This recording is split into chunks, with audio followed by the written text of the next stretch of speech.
Libra, alamin natin yung ganap sa inyo sa kalahating buwan ng October.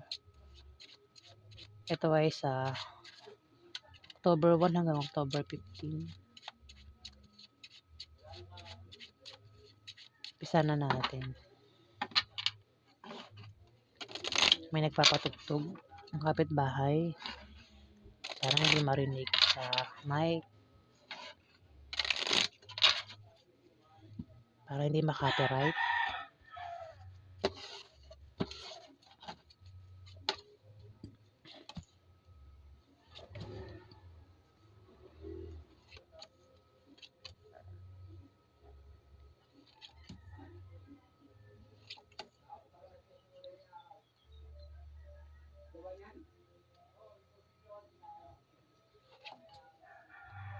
Libra, meron dito Scorpio, Pisces o Cancer, babae. At merong Capricorn, Virgo, Taurus, babae din. Dalawa ito, pinagitnaan si Miss Fortune. Si Miss Fortune, ito yung bad luck card ito kamalasan. Pwede magkaroon ng away. O yan ay aksidente. Kasi may tao rito ang pinag-iingat sa aksidente sa kalahating buwan ng October o kamalasan na pwedeng mangyari sa kanya. Pwede rin na kung may negosyo, pwedeng mabankrupt sa kalahating buwan ng October kung hindi niya iingatan.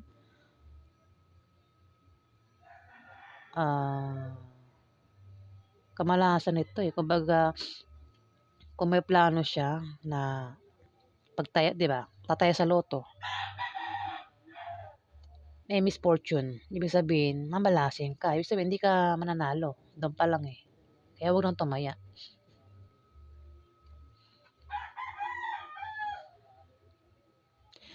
Ang pwedeng tinutukoy ko ay isang Capricorn, Virgo, Taurus, babae. Ay,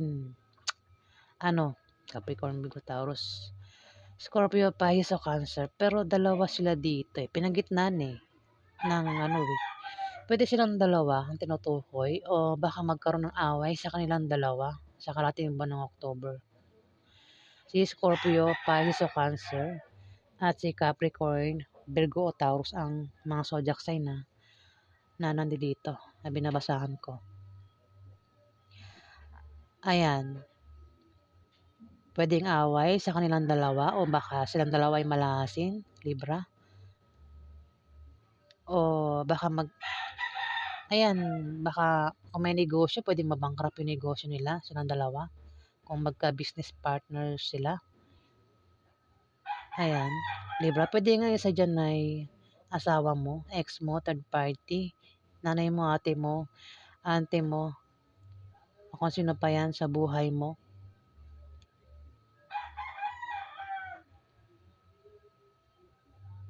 Pwede nga asawa mo nga o baka ex mo. Pwede rin third party. Dito, kung magka-problema ka sa kalahating buwan ng October, may taong tutulong sa'yo dito. Kasi mukhang magkakaproblema ka sa pamilya mo, sa bahay mo, Libra. Gastusin din araw-araw at kailangan mo rito ng suporta. Pero may taong suporta sa'yo dito at maaaring makatulong sa'yo, Libra. Problema puro problema. Ito nakikita ko dito. Ten of Hearts, may tao rito, Libra, ang may kahirapang pagdadaanan o pwedeng nangyayari na o mangyayari pa lang sa kalahating buwan ng October. May tao rito yung may pinagdadaan ng kahirapan. Pwedeng ikaw itong Aries, Leo, Sagittarius, bata ito sa'yo. Pwedeng ito yung asawa mo, girlfriend mo, boyfriend mo, ate mo, kung sino pa yan sa buhay mo, Libra, bata daw ito sa'yo. Lahat ng kasarian, pwedeng babae, lalaki, bakla o tomboy. Meron siyang pinagdadaan ng kahirapan o pagdadaanan pa lang sa kalahating buwan ng October. Pwedeng kahirapan sa pera, kahirapan sa pag-ibig, kahirapan sa pamilya, kahirapan, o baka may nagpapahirap sa kanya. Puwede rin baka buntis, nahihirapan sa pinagbubuntis niya, o baka may sakit, nahihirapan sa sakit niya. Kung nangyayari na sa ngayon, sa kalahating buwan ng October, makakaalis na siya sa kahirapan na 'yan at swerte na ang kapalit niyan sa kanya, Libra. Pero kung wala pa siyang kahirapan pinagdadaanan itong Aries, Leo, Sagittarius na ito, meron daw siyang kahirapang pagdadaanan sa kalahating buwan ng October. Ayan. Third party, may third party.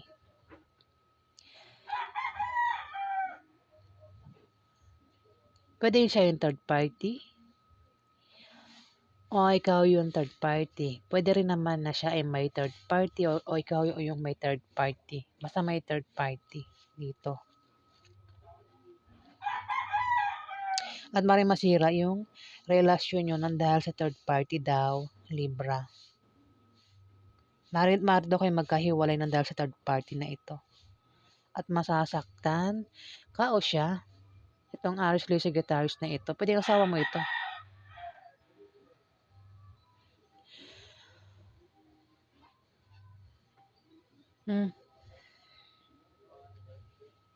Basta may tao dito, Libra, ang may third party. At masasaktan yung isa man sa inyong dalawa dahil sa third party, Libra. Ayan. Nine of Diamond, may pag-travel ka. Maring ang dahilan ay, ang dahilan ay dahil sa bagong business deal o dahil sa nakabili ng bagong bahay o lilipat ng bahay. At ang iba naman may pag-travel dahil sa, meron siyang pinagdadaan ng problema rito eh. Dahil sa problema kung bakit siya ay magta-travel. Problema sa love life, problema sa pamilya, o baka meron siyang gulong kakasangkutan. Pwede ikaw, Libra. Ikaw nga. Oo, wala namang kasunod na kundi ikaw. Ikaw ito. Maaaring yun yung dahilan ng pag-travel mo.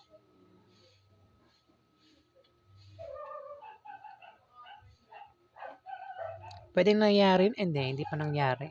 Paghanda mo sa kalahating mo ng October, meron ka raw pagdadaan ng problema. Kaya may pag-travel ka dito, o may taong magta-travel. Pwede ikaw yung mag-travel, o kung sino man itong magta-travel ha. Dahilan nga ay yun, may problema siya. Pwede rin sa pag-travel niya, magka-problema siya. Ayan. Ikaw, Libra, ikaw nga. Oh, ikaw lang hindi dito eh. Last card.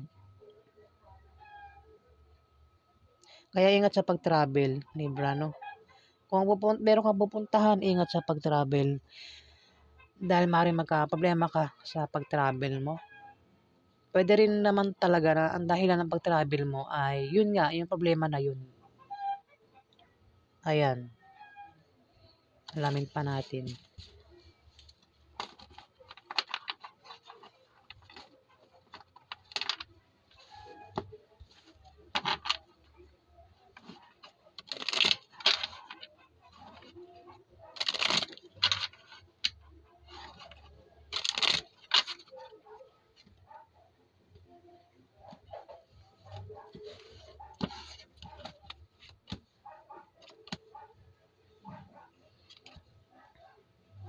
May manloloko dito, Libra. Pwede ikaw yung manloloko. O pwedeng asawa mo yung manloloko dito. O ibang tao yung manloloko dito. Basta may manloloko daw. Ingat sa manloloko kung hindi ikaw yan, Libra. Sa pag-travel mo, ayan, marami Libra.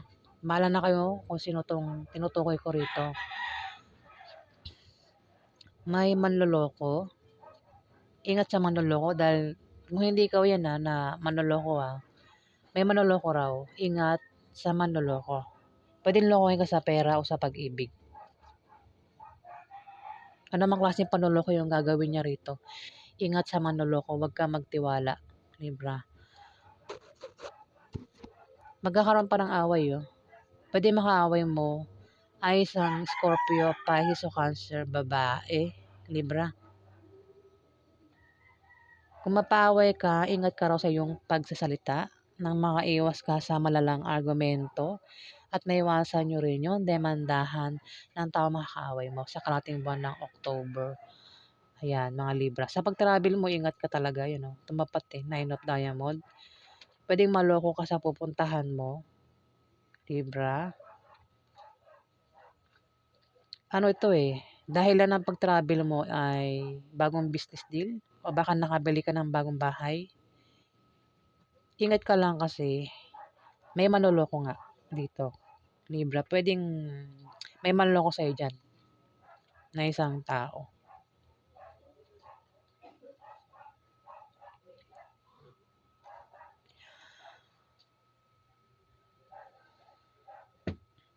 Kung single ka, maaari ka raw makapag-asawa ng mayaman. Kung ikaw naman ay may asawa na, pwedeng asawa nyo, Libra, ay mayaman o kayo yung mayaman dito. Maraming Libra, bahala na kayo kung kayo yung tinutukoy sa mga sinasabi ko. Kung hindi naman, meron daw kayong kamag-anak ang maaaring bigyan kayo ng pamana o may magbibigay sa inyo ng malaking pera sa karating buwan ng October. Kung tataya daw kayo sa loto o games, raffle games, maaari daw kayo manalo. Kung may negosyo kayo, ay may pag-angat sa negosyo nyo. Ayan, mga Libra. May tamang papayuhan. Mukhang magkakaroon nga ng problema at may papayuhan dito. Pwede ikaw yung papayuhan o ikaw yung magpapayo dito. Yung papayuhan, matigas yung ulo, hindi nakikinig. Sarili niya lang yung pinapakinggan niya. Kung susundin niya yung payo, hindi rin magbubunga ng maganda kasi meron siyang maling paniniwala na para sa kanya ay tama. Ayan. Kung sino man itong papayuhan. Ingat ka sa taong naiinggit. May inggit dito, Libra, na merong naiinggit sa'yo.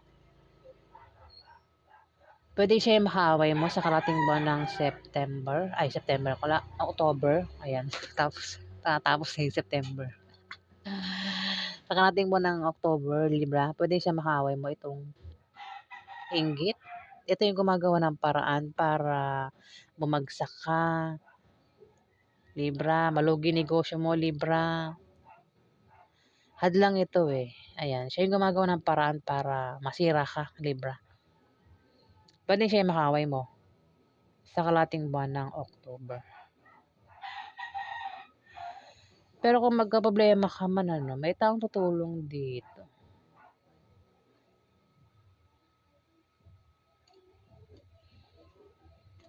Mukhang hindi isang Scorpio, Pisces o Cancer ang maaaring makaaway mo. Kasi tumapat yung 5 of clubs. Pwede rin. Pwede rin na siya yung makaaway mo o pwedeng siya yung tumulong sa'yo. Ayan, bahala ka na kung alin man dyan yung mangyari sa'yo, no? Kasi pwedeng siya yung tumulong sa'yo o pwedeng siya yung makaaway mo. Para yung tumapat yung Ten of Diamond at saka 5 of Clubs. Ito kasi 5 of Clubs. Ito yung may tumutulong sa'yo o siya yung tutulungan dito. Kasi magkakaroon nga daw ng away at may taong tutulong dito. Ayan, pwedeng siya yung tulungan pag napaaway o ikaw yung tutulungan dahil mapapaaway ka dito sa kalating buwan ng October. Ayan, bahala ka na kung ano man yung ma-experience mo. Ikaw maka-experience sa kalating buwan ng October. May taong taksil dito. Pwedeng karelasyon mo ang maaaring magtaksil sa'yo. Pwedeng kung patungkol sa love life, pwedeng may third party. Pinagtaksilan ka niya. Kung ito'y patungkol sa pamilya, away sa pamilya, ito yung traidor, nagsinungaling at nanglinlang. Pwedeng malaman yung ginawa niyang yung pagtataksil sa kalating buwan ng October at pwedeng magkaroon ng away at hiwalayan sa inyo. Ayan. Alamin natin yung outcome sa mga Libra. Ano po yung outcome sa mga Libra? May nagpapatugtog.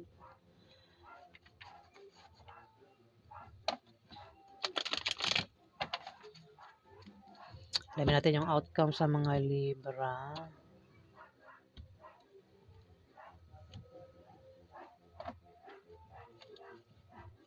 Outcome po sa mga Libra sa kalating buwan ng October.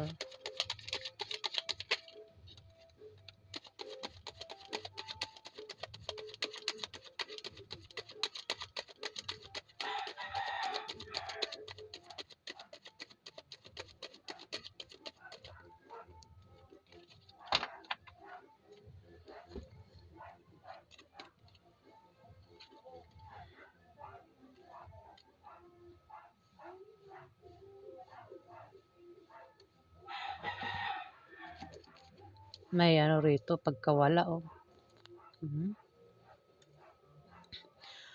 Nine of Wands, maring ano, may umatake sa'yo, Libra sa kalating buwan ng October. Yung nga, maring may umaway sa'yo, o ikaw yung aaway sa kanya. Pero nakahanda ka sa pag-atake kung ikaw yung aawayin dito. Nakahanda ka kung may aaway sa'yo, maring awayin mo rin. Pwede rin naman na may darating sa'yo na pagsubok, gaya ng mga hindi natuloy na mga bagay. Kung may natin ka paparating, pwedeng balita, resulta, isang tao, ayan, kung meron kayo natin na paparating, pwedeng maantala sa kalating buwan ng October, Libra. Mag-ingat ka rin daw sa sakit kasi maring magkasakit daw kayo, Libra, sa kalating buwan ng October. Ayan. Four of Swords, mukhang ay iba sa inyo, Libra, ay maraming higa sa kalating buwan ng October. Pwede nga iba sa inyo, wala na kayong trabaho. Finish contract. O baka nag-resign kayo sa trabaho nyo. Pwede rin naman ang dahilan ng pagkahiga dito sa kalating buwan ng October. Kasi marami daw kayong higa sa kalating buwan ng October. Pwede ang dahilan ng paghiga ay meron kayong binabantayan. Pwedeng ang binabantayan ninyo ay mga anak nyo, pwedeng baby, o baka may taong may sakit, binabantayan nyo. Libra? O baka may tindahan kayo, ang parang ng pagbantay nyo ay nakahiga sa tindahan nyo. Kung ano pa yung binabantayan nyo. Maaari din na kaya kayo ay nakahiga ay dahil kayo ay may pinaghahandaan. O baka may sakit kayo, nagpapagaling. Ayan. O baka wala talaga kayong trabaho kaya lagi nakahiga. Ano?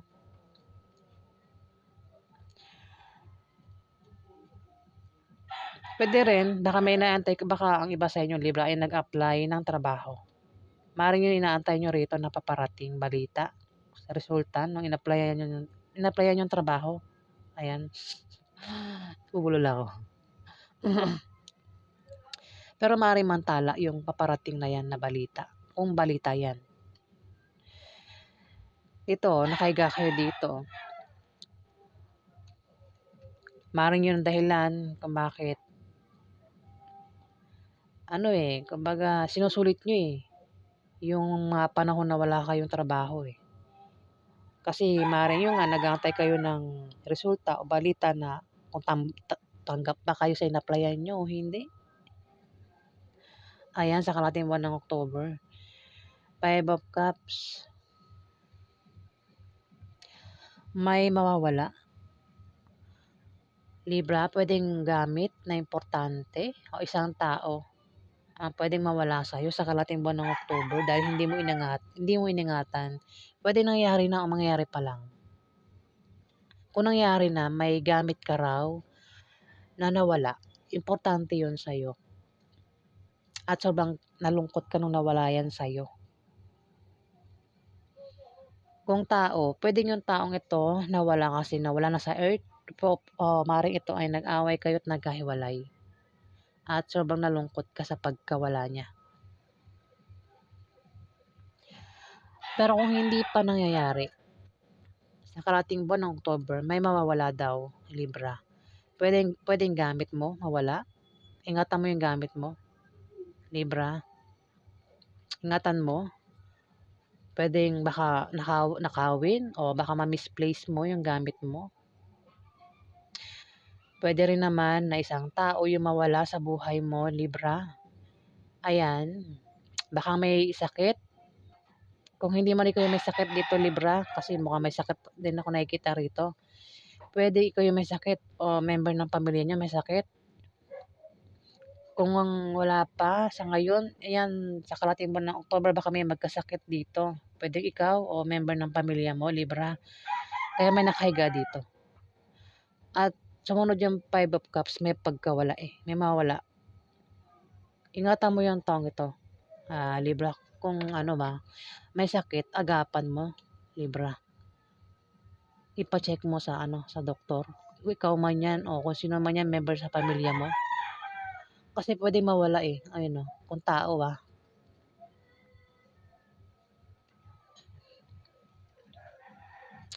Ah, ano, puwede rin literal na pagkain na matatapon o masasayang. Ayan, ingatan mo talaga yung puwedeng mawala sa'yo, gamit man 'yan, tao o literal na pagkain, kasi sobrang malulungkot kapag nawala 'yan sa'yo, Libra. Ayan, ang ganap sa inyo sa kalahating buwan ng October, mga Libra. Puwedeng yung pagkawala niya ay puwedeng mag-away kayo at magkahiwalay. Puwede rin naman na ito ay mawala na sa earth. Ayan, wag naman ano.